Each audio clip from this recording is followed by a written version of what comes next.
To a new RFM News for our sponsored Terrace Boating with up to $1,000 off Yamaha engines. It's 8:30. Good morning, I'm Belinda De Lasheras with Hunter News. It's been a case of 3 shootings, 3 days and 3 mysteries in Newcastle, police ruling out a link between the city's gun crimes as they join the chorus of calls for calm.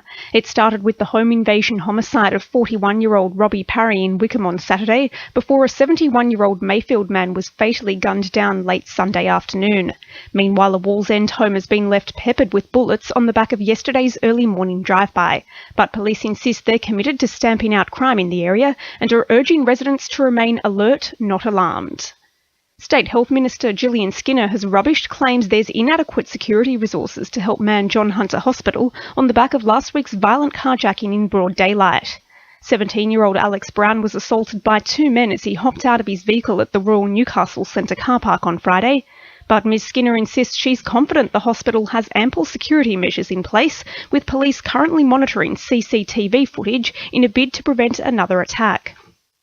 Hunter residents building houses in new estates are set to get slung with a $900 tax to access the national broadband network as connection fees are extended to areas such as Cooranbong, Thornton and Branxton.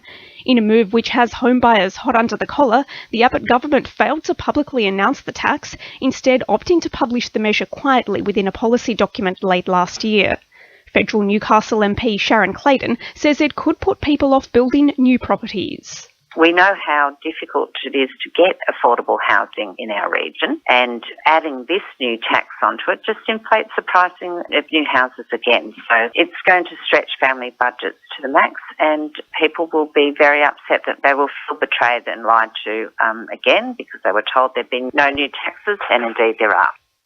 A prisoner who escaped from Cessnock Jail earlier this month has been caught by police at Foster. The 25-year-old was arrested on Sunday after running from officers for several hundred metres into a swamp. He spent 8 days on the run after sneaking out of a minimum security section of the prison. Singleton Council has been forced to get down in the dumps as it urges residents to help stop the disposal of inappropriate objects blocking the area's sewer system following a recent run of clogged pumps. People are being reminded items such as rags, towels, cleaning wipes and feminine hygiene products should be placed in a bin rather than being dumped in the sewer system. Director of Community and Infrastructure Gary Thompson says it's an unpleasant removal job. It's more work for the staff. The screens have to be maintained, and we've got having to maintain them more often. It's not a pleasant job, and the least number of times we have to do it, I think, is better for the whole community.